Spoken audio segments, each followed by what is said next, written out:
میرا نام ہے سلمان رشید اور ایک مسافر کی دنیا میں آج میں آپ کو بلوچستان کے ایک بہت ہی دور افتادہ علاقے میں لے چلتا ہوں۔ بجائے اس کے کہ میں آپ کو بتاؤں کہ وہ کہاں ہے، وہ میں آپ کو یہ نقشہ دکھا رہا ہوں جو کہ گوگل ارتھ سے لیا ہوا ہے، اور یہ جو پیلی لکیر آپ کو دکھ رہی ہے یہ پاکستان اور ایران کا بارڈر ہے۔ یعنی ماشکیل اوپر مارک ہوا ہے۔ آپ یہ سمجھ لیں کہ جہاں ایک بہت بڑا سا ایم بنتا ہے بلوچستان اور ایران کی سرحد کا، یہ اس ایم کی درمیانی ٹانگ کے نیچے ہے ماشکیل۔ اور یہ یعنی سڑکیں وڑکیں یہاں کوئی نہیں ہیں، کچے رستے ہیں۔ اور اگر آپ نوکنڈی جو کہ اس ریلوے لائن کے اوپر ہے، جو کہ اب آج 2022 کے سیلابوں کے اندر کٹ بھی چکی ہے، اس ریلوے لائن کے اوپر اگر نوکنڈی سے آپ جنوب کی طرف دکن کی طرف چل پڑیں تو آپ کو ایک ویرانے میں سے گزرنا پڑتا ہے جس کا نام ہامون ماشکیل ہے۔ یعنی یہ پورا علاقہ تو ماشکیل ہے، اور وہ جو ہامون ہے یا خشک جھیل جو ہے وہ ہامون کہلاتی ہے بلوچی زبان میں، اور وہ اتنا خوفناک علاقہ ہے کہ تا حد نظر آپ کو ایک سفید چادر بچھی ہوئی دکھتی ہے زمین کی سطح پہ۔ اوپر نہ کوئی چرند ہے نہ کوئی پرند ہے، اور اگر کوئی درخت یا بحری جہاز آپ کو جاتے ہوئے دکھ رہے ہیں نا تو وہ سراب ہیں، وہ ان کی حقیقت کوئی نہیں ہے، وہ جسے انگریزی میں مراج کہتے ہیں، وہ مراج ہیں۔ تو اس میں سے گزر کے آپ کو ماشکیل پہنچنا پڑتا ہے۔ اچھا، یہ یہاں کے بارے میں نے پہلی بار جو چاغے ضلع کا یا خاران ضلع کا جو گیزٹیئر تھا 1906 کا، اس میں نے پہلی بار پڑھا کہ یہاں پہ کوئی پرانی قبریں ہیں۔ انگریز نے لکھا تھا کہ جی 9 قبریں ہیں، گنبد ہیں، اور ان کے اندر ہر عمارت کے اندر ملٹیپل بیریلز ہیں، یعنی کہ کئی سارے اس میں لاشیں دفن کی گئی ہیں۔ اور اس کے علاوہ اس نے کوئی ایک تھوڑا سا لکھا کہ کوئی ایک افغان آیا تھا یہاں پہ اور ان قبروں کو لوٹا اس نے۔ اب اس میں قبروں میں سے کیا نکلا ہوگا؟ کچھ بھی نہیں نکلا۔ اس نے کہا کہ وہ جو ان کو لپیٹا گیا تھا وہ بروکیڈ کے اندر لپیٹا گیا تھا، قیمتی کپڑا ہوتا ہے، تو میرا خیال ہے وہ بیچارہ بروکیڈ ہی لوٹ کے لے گیا ہوگا۔ تو میرے ذہن میں بڑی وہ ہوئی کہ میں بھی جا کے دیکھوں۔ چنانچہ 1986 میں اپنے ایک دوست، فوجی دوست کی وساطت سے میں یہاں پہنچا، اور وہ میرا دوست وہاں پہ کوئٹہ میں تھا، اس وقت میجر تھا منیر اسلم۔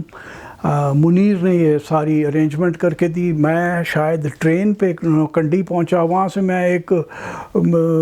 پک اپ ٹرک پہ بیٹھ کے اور لوگوں کے ساتھ بڑا لمبا سفر کر کے ہامون میں سے گزرے۔ اور ہامون میں آپ کو ایک ہی خوف رہتا ہے کہ اگر یہاں پہ یہ موٹر خراب ہو گئی تو ہمارا بنے گا کیا، کیونکہ کوئی پانی نہیں ہے، اور اگر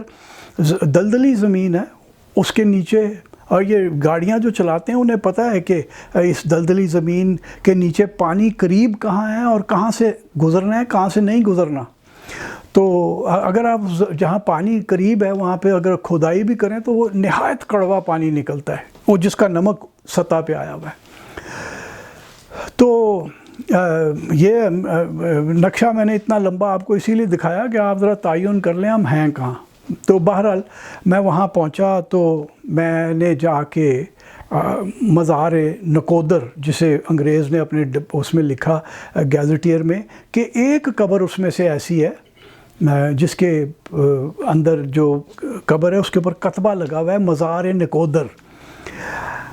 اچھا، اور انگریز نے یہ بھی لکھا کہ جناب یہ جو قبریں ہیں نا یہ کچھ ڈبل سٹوریڈ ہیں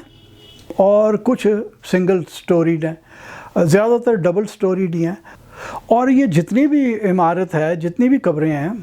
ان کے اندر جو نچلی منزل ہے اس میں لمبی 3 یا 4 گیلریز بنی ہوئی ہیں، اور ان کے اندر کوئی ایک بندہ نہیں ہے، ان کے اندر کوئی 1.5 2 درجن فی گیلری کے اندر بندے دفن ہیں۔ اور بڑی حیران کن بات تھی کہ ایسے کہاں پہ دفن ہوتا ہے، اور جب اتنے اگر دفن ہونے ہیں تو ظاہر ہے کوئی جنگ ہوئی ہوگی، جس کی وجہ سے لوگ اتنے سارے مر گئے اور ایک ہی بار عمارتیں بنا کے اس میں بندے گھسیڑ دیے۔ تو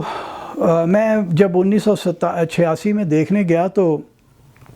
وہ وہاں پہ وہی حال تھا، لیکن جو میرا اب جو ریسرچ تھی، جو میں نے دیکھا، جو اوپر کی منزل تھی، وہ میرا اندازہ یہ تھا کہ وہ کوئی سردار یا لیڈر ٹائپ ان کا جو ہوگا وہ ان کی قبریں ہوں گی، اور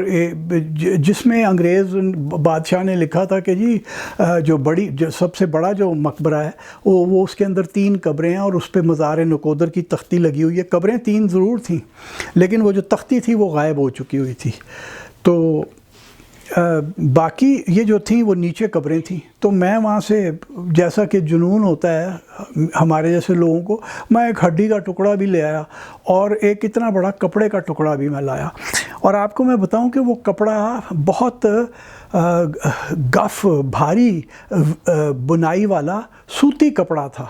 اور وہ پڑے وہاں پہ وہ کچھ براؤن سا ہو گیا تھا، باقی پھٹ چیتھڑے ادھر ادھر اور بھی پڑے تھے، اور لیکن کپڑے کا رنگ خاکی ہو چکا تھا۔ خیر وہ اس زمانے میں تو اتنا پڑھا نہیں ہوا تھا، وہ ابھی تو شروع ہی ہوا تھا کام، تو پڑھنا شروع کیا تو پہلے تو سب سے پڑھی مارکو پولو کی سفر نامہ، اور یہ وہ جو کہ ہنری یول اور جو کہ برطانوی تھا، اور ہنری کورڈیئر جو کہ فرانسیسی تھا، ان دونوں نے مل کے یہ ترجمہ کیا۔ اس کے اندر جناب اپنا جو ہے بتاتے ہیں کہ مارکو پولو لکھتا ہے کہ جب ہم کرمان سے گزر رہے تھے تو ہمیں یہ جو کرونا ڈکیت تھے ان کے بارے میں ہمیں پتہ چلا، اور یہ ان کا جو سردار ہے وہ نکودر ہے، اور جناب یہ ان کے پاس ایک جادوئی طاقت ہے، یہ دن میں بھی کچھ ایسا کوئی منترا پڑھتے ہیں کہ اندھیرا پڑ جاتا ہے، کسی کو کچھ سجھائی نہیں دیتا، اور جتنے قافلے آ رہے ہوتے ہیں یہ ان کو لوٹ لیتے ہیں، اور خود چونکہ یہ اس علاقے سے بہت اچھی طرح سے واقف ہیں تو ان اندھیرے میں بھی انہیں پتہ ہوتا ہے کہ انہوں نے کرنا کیا ہے، اور ویسے بھی یہ تو 10,000 لوگ ہیں گھڑ سوار، تو یہ اپنے گھوڑے سے گھوڑا جوڑ کے جب چلتے ہیں تو جیسے پنجابی میں ہم کہتے ہیں نا، بوکر نال ہونجدے ہی جاندے نے، وہ نیچے جو کچھ ہے، بندہ ہے، انسان ہے، مرد ہے، عورت ہے، بچہ ہے، جانور ہے، کوئی مال دولت ہے، کہتے ہیں بس وہ ہونجتے ہی جاتے ہیں، سارا صفایا پھیر دیتے ہیں، اور یہ جناب بڑے بدماش لوگ ہیں، بڑی لمبی انہوں نے گڑبڑ مچائی ہوئی ہے یہاں پہ۔ اب یہ جو مارکو پولو تھا یہ وہاں سے گزر رہا تھا 1269 کے قریب، یعنی اس وقت اس کی عمر کوئی 15 سال تھی۔ اچھا، اگر آپ اس زمانے کی تاریخ دیکھیں تو ہمیں یہ پتہ چلتا ہے کہ جو مارکو پولو کا زمانہ ہے یہ چنگیز خان کے بیٹوں کے وقت کا زمانہ ہے، تو اس میں سے ہمیں یہ پتہ چلتا ہے، اگر آپ باقی دوسری تاریخیں دیکھیں، کہ چنگیز خان کے اولادوں میں سے یہ کوئی بندہ تھا، نکودر اوغلان اس کا پورا نام تھا، اور ایک تاریخ کے مطابق تو یہ ہے کہ یہ جو چنگیز خان کا بیٹا چغتا خان تھا، جس سے ساری چغتائی قوم چلی، جو کہ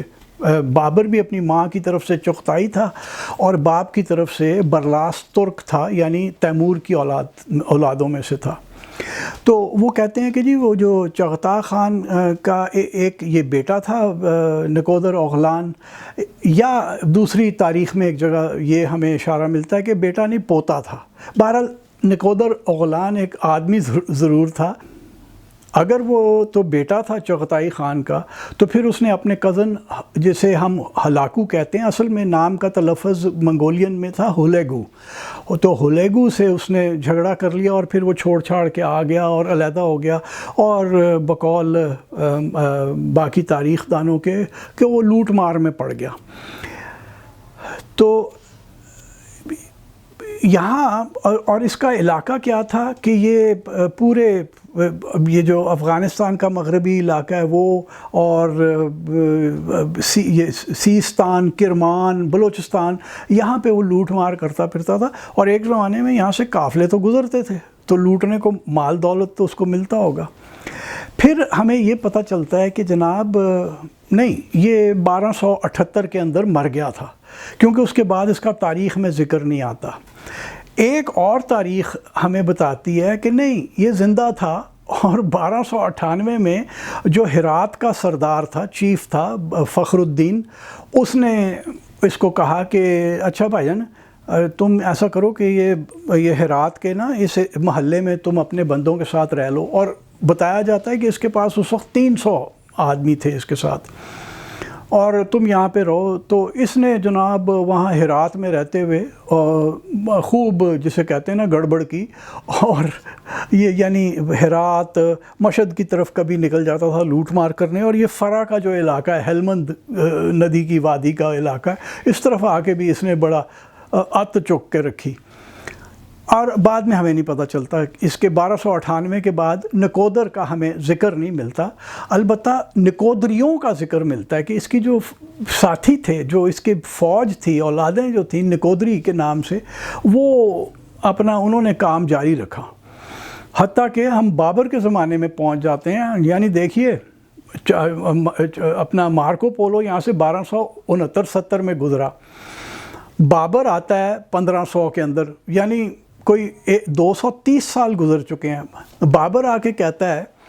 کہ جناب یہ جو نکودری اور ہزارہ ہیں یہ بڑے بدماش لوگ ہیں، اور انہوں نے یہاں پہ پوری دنیا میں بڑی گڑبڑ مچائی ہوئی ہے، اور ان کا کچھ کرنا چاہیے، یہ ٹھیک بندے نہیں ہیں، بڑا وہ کرتے ہیں۔ اور ایک بات اور جو دلچسپ ہے وہ یہ کہ 17ویں صدی کے اندر 2 نقشہ ساز تھے، ہونڈیس، وہ تو نیدرلینڈز کا رہنے والا تھا، اور ایک بلاؤ تھا جو کہ یا جرمن تھا یا فرانسیسی تھا۔ وہ انہوں نے جو نقشے بنائے ہیں اس میں جو غور کا علاقہ ہے افغانستان کے، آج کل کے افغانستان میں، بتا دوں کہ اس زمانے میں افغانستان کا نام افغانستان نہیں تھا، یہ احمد شاہ ابدالی نے 18ویں صدی میں رکھا تھا۔ تو وہاں پہ اس نے جو پہاڑ بنائے ہیں غور کے، ان کے اوپر جو ان دونوں بلاؤ اور ہونڈیس کے نقشوں میں ان کا نام نخدر زاری ہے، یعنی نکودر اور ہزارے کو ملا کے وہ اس نے نام بنا دیا، یعنی وہ ساتھی لوگ تھے، اور وہ اپنا میرا خیال ہے وہ لوٹ مار میں بھی اکٹھے رہتے ہوں گے۔ اچھا، اب تاریخ سے ہمیں یہ بھی پتہ چلتا ہے، بلکہ مارکو پولو لکھتا ہے کہ یہ جو تھے شیطان لوگ، گڑبڑ کرنے والے، یہ یہاں سے نکلے اور براستہ بدخشاں افغانستان کا شہر، دیر یعنی اپنا پنجکوڑا ندی میں دیر جو کہ سوات اور چترال کے بیچ پڑتا ہے، اور آریہ ورتا کیسمور، اورتا کیسمور اس نے لکھا ہے، یعنی آریہ ورتا کشمیر، وہاں تک یہ پہنچے۔ ایک اور تاریخ سے ہمیں یہ بھی پتہ چلتا ہے کہ یہ اپنے جو ہمارا وزیر آباد سے تھوڑا اپ سٹریم اگر آپ چناب کے اوپر جائیں تو سودرا ایک مشہور تاریخی قصبہ آتا ہے کہ یہ سودرا بھی انہوں نے قبضہ کر لیا تھا۔ اور جو بہت بڑی بات ہے وہ یہ ہے کہ ہمارے آباء و اجداد، ہمارے جو پرکھے ہیں، وہ جلندھر کی جس تحصیل کے رہنے والے تھے اس کا نام بھی نکودر تھا۔ تو یہ جو منگول تھے، نکودر کی اولاد، نکودر اوغلان کی اولاد، یہ وہاں تک پہنچے ہوں گے تو یہ نام ادھر ادھر بکھر گیا۔ اور جہاں تک مجھے یاد پڑتا ہے، خیبر پختونخوا کے اندر مردان ضلع میں بھی ایک گاؤں ہے جس کا نام نکودر ہے۔ یعنی یہ نکودری جو تھے، انہوں نے 230 سال ات چکی رکھی ہے اس علاقے میں، مطلب لوٹ مار کرتے رہے ہیں، سردار ان کا مرا گیا، لیکن انہوں نے اپنا کام جاری رکھا، حتیٰ کہ پھر یہ ایک وقت آیا کہ تاریخ سے یہ غائب ہو گئے، صرف نام اپنے چھوڑ گئے۔ ہمارے تحصیل کا نام جلندھر میں نکودر، اور وہ جو مقبرے کے اندر ایک مزار نکودر لکھا ہوا تھا۔ یہ جو میں آپ کو تصویر دکھا رہا ہوں، یہ میں نے 1986 کی کھینچی ہوئی ہے، اور آپ اس میں دیکھیے کہ یہ 2 مقبرے آپ کو نظر آ رہے ہیں۔ انگریز نے لکھا تھا کہ 9 ہیں، میں جو گیا ہوں تو 8 تھے، اور ایک ان میں سے جو تھا اس کی وہ گنبد اس کا بیٹھ چکا تھا، گر گیا ہوا تھا اس کا گنبد۔ اس کے اوپر آپ دیکھیے کہ وہ جو تختیاں لگی ہوئی ہیں باہر، جن کے اوپر مختلف ڈیزائن ہے، وہ کمال ہے۔ اور وہ تختیوں کا جو پیمائش ہے وہ ہے کوئی 1 فٹ یا 15 inch by 15 inch, 1 foot square ہوگا یا 15 انچ بائی 15 انچ کا سکوائر ہوگا، اور وہ چاروں طرف لگی ہوئی تھیں، اور ان پہ کمال جیومیٹرک ڈیزائنز تھے، جیسے کہ آپ کو ان 2 مقبروں کے اندر دکھائی دے رہے ہیں۔ لیکن اگر آپ زیادہ قریب جا کے دیکھیں تو یہ جیسے آپ کو اس تصویر میں آپ دیکھ رہے ہیں کہ ایک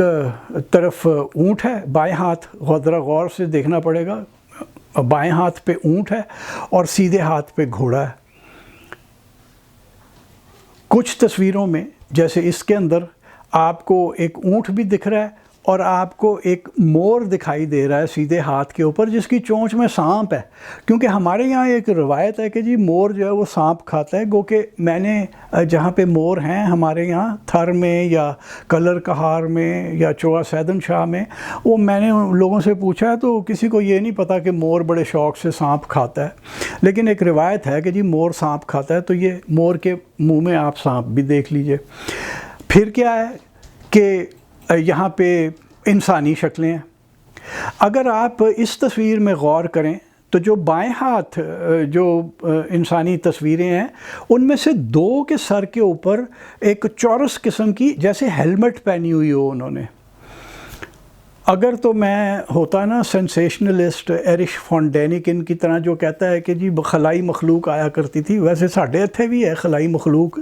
لیکن وہ جیسے کہتا ہے کہ جی پہلے زمانے میں خلائی مخلوق آئی تھی، وہ ہر اسے اس قسم کی جو تصویر ہے نا اس میں کوئی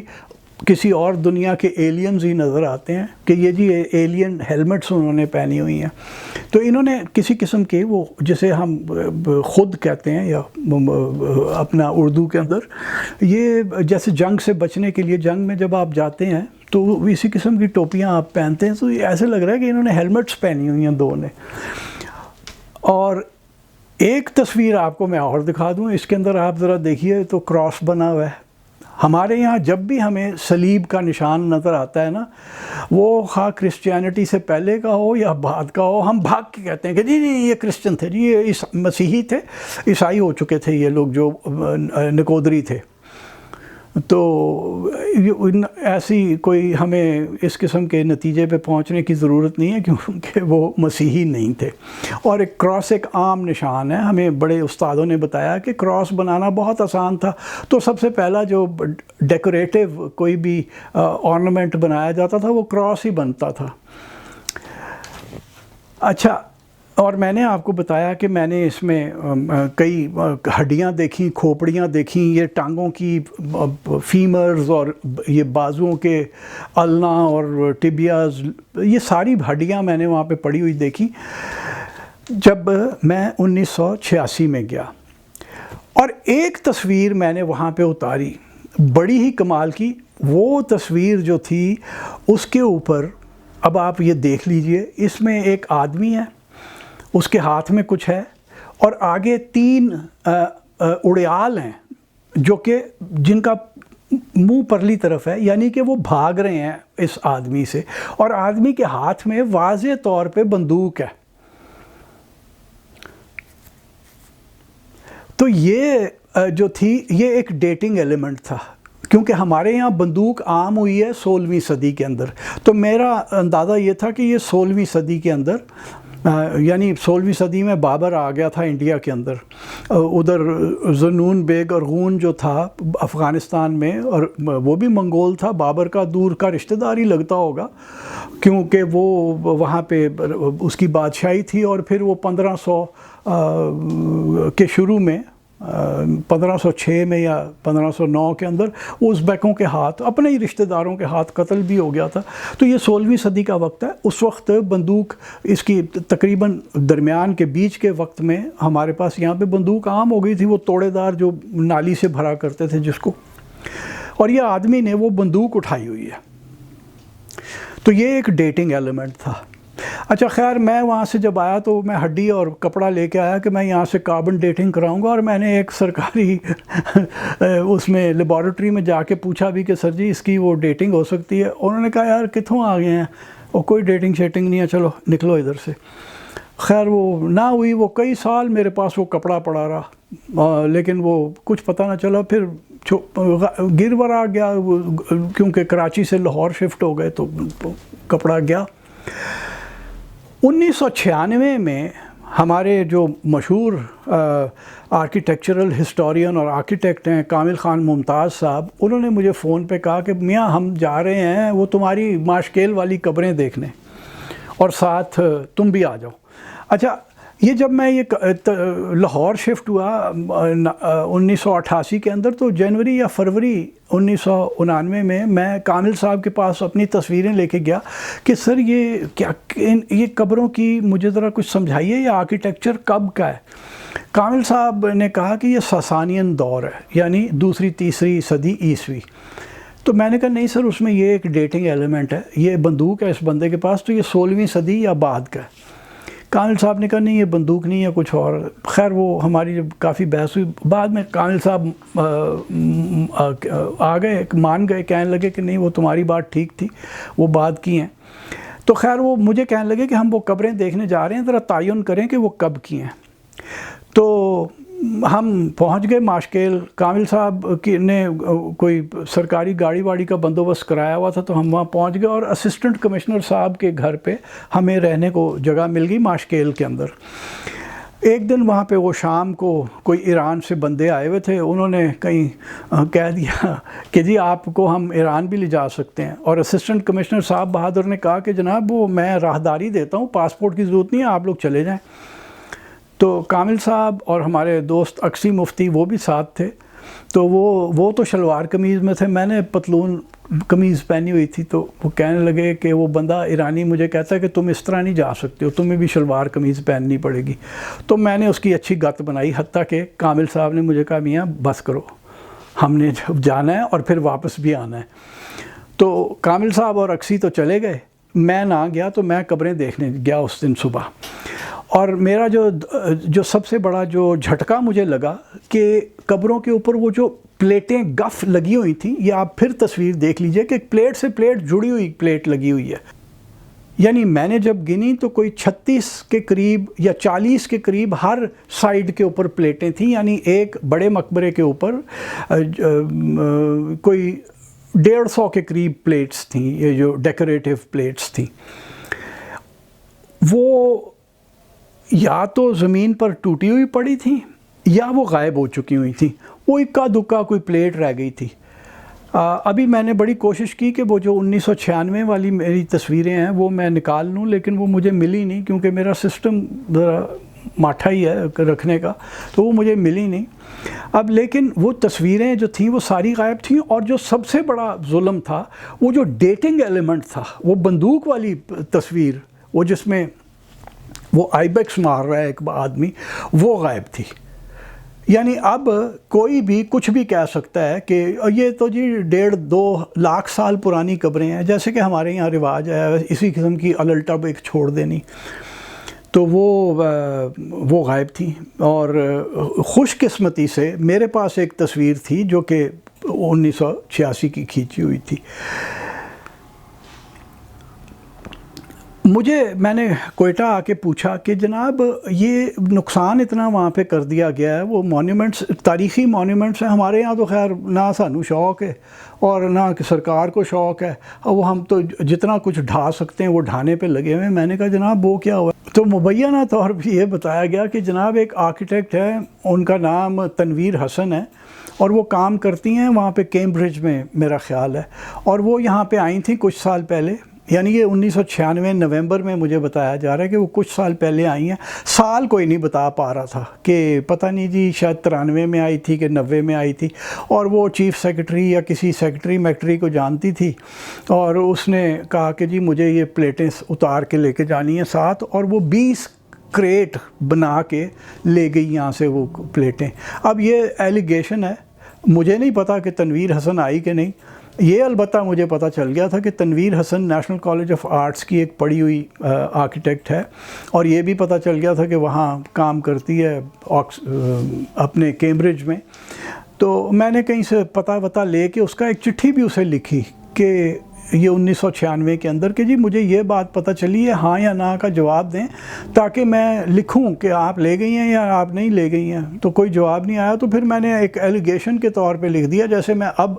بھی ایلیگیشن ہی لگا رہا ہوں کہ جی یہ میں نے سنا تب۔ اچھا اب یہ ہے کہ جب 1996 میں گیا ہوں تو ایک تو وہ پلیٹیں غائب ہو چکی تھیں، دوسرا وہ جو نیچے قبروں والے گیلریز میں جو ہڈیاں تھیں وہ بھی کافی کم ہو گئی تھیں۔ اب یہ ہڈیاں 300 سال پرانی ہیں یا زیادہ ہیں، یہ جانوروں کے کھانے والی نہیں تھی کیونکہ ان میں کچھ بھی نہیں رہا تھا، تو پتھر سے بن چکی تھیں تقریباً۔ لیکن جو سب سے افسوسناک بات تھی نا کہ وہ جو ڈیٹنگ ایلیمنٹ تھا، وہ ٹائل جس کے اوپر وہ بندہ بندوق والا تھا، وہ غائب ہو گئی۔ اب تاریخ میں ہمیں کہیں یہ نہیں ملتا کہ یہاں پہ کیا ہوا تھا۔ ظاہر ہے اتنی بڑی قبریں، اتنا بڑا قبرستان بنا ہوا ہے اور جس میں کہ یہ عمارتیں بنا کے بندے دفن کیے ہیں، تو یہ کوئی لمبے عرصے کے دوران نہیں مرے ہوں گے، یہ ایک وقت میں کسی جنگ میں اس کام آئے ہوں گے یہ سارے لوگ جو مرے۔ اور یہ کون سی جنگ تھی، کیونکہ تاریخ میں ہمیں اس کا کوئی ذکر نہیں ملتا۔ اچھا پھر دوسری بات یہ ہے کہ یہ جو قبریں بنی، مزار اور یہ قبرستان اب جو جنگ جیتتا ہے وہ بناتا ہے، کیونکہ اگر تو جنگ ہار گیا تو وہ دم دبا کے بھاگ جائے گا لاشیں وہیں چھوڑ کے، اور پھر ان لاشوں کو کتے بلیاں ہی کھائیں گے اور ان کا ہمیں پتہ نہیں چلے گا۔ جب مزار بنائے جاتے ہیں، اس طرح کی قبریں بنائی جاتی ہیں، مونیومنٹل قسم کی قبریں، تو پھر اس کا مطلب ہے کہ جو یہاں پہ جنگ ہوئی، جو جیتنے والے تھے انہوں نے یہ بنائی۔ اور وہ کہاں سے، یہاں تو درخت ہی نہیں ہے۔ اب زیادہ سے زیادہ اگر آپ ماشکیل میں گھوم لیں تو کھجور کے آپ کو درخت نظر آ جاتے ہیں، اور شاید اکا دکا کوئی نیم میں نے دیکھا ہوگا یا سہانجنا، اور اس کے علاوہ کوئی درخت نہیں نظر آتے۔ تو یہ لکڑی کہاں سے لے کے آئے کہ بھٹیاں چالو کیں اور اس میں اینٹیں پکائیں، بلکہ وہ جو ٹائلیں تھیں، ڈیکوریٹو ٹائلیں، وہ بھی پکائیں۔ تو یہ تو بہت بڑا کام تھا، یہ کہاں سے ہوا؟ پھر یہ لوگ ظاہر ہے کہ اس ریگستان کے رہنے والے نہیں تھے، یہ تو ریگستانی علاقہ، اور دور دور تک 300-400 میل پرے تک یہ ریگستان ہی ہے۔ تو کیونکہ آئیبیکس جو تو پہاڑوں کے جانور ہیں، چاہے خشک پہاڑوں کے ہی ہوں لیکن ہیں تو پہاڑوں کے۔ وہ آئیبیکس کی جو تصویر ہے اس سے ہمیں یہ بھی پتہ چلتا ہے کہ یہ لوگ کہیں اور سے آئے تھے۔ وہ جنگ بالکل ایک مکمل پراسرار ایسپیکٹ ہے اس پوری کہانی کا۔ پھر یہ کہ یہ نکودری بابر کے زمانے کے بعد ہمیں کہیں ان کا ذکر نہیں ملتا کہ یہ نکودری، ابو الفضل نے ہلکا سا ذکر کیا ہے اپنی اکبر نامے کے اندر، لیکن بس یہ 16ویں صدی کے بعد ہمیں ان کا کچھ نہیں پتہ چلتا۔ تو یہ کون سی جنگ تھی، یہ کیوں ہوا سارا کچھ، اور یہ کون لوگ تھے، یہ ایک ہمارے لیے ایک پراسرار مسٹری ہے۔ بس ہمیں صرف مارکو پولو اگر نہ یہ گپ لکھ کے جاتا کہ جی وہ ان کے پاس تو جادوئی طاقت ہے اور وہ دن میں بھی اندھیرا کر دیتے ہیں، جو کہ 7 دن چلتا ہے اندھیرا، اور یہ خوب لوٹ مار کرتے ہیں، تو ہمیں شاید ان کا پھر وہ انگریز نے جو لکھا تھا کہ مزار نکودر ایک قبر کے اوپر لکھا ہوا ہے، اسی سے پتہ چلنا تھا۔ اور آج اگر کوئی جائے اور اس نے نہ انگریز کا گیزٹیئر پڑھا ہو، نہ اس نے مارکو پولو یا اپنے بابر کی داستان پڑھی ہوئی ہو، تو اسے نہیں پتہ ہوگا کہ نکودری کون تھے اور یہ قبریں کن کی ہیں۔ تو یہ ایک بڑی خوبصورت جو ہے نا پراسراریت ہے ماشکیل کے اندر بلوچستان میں۔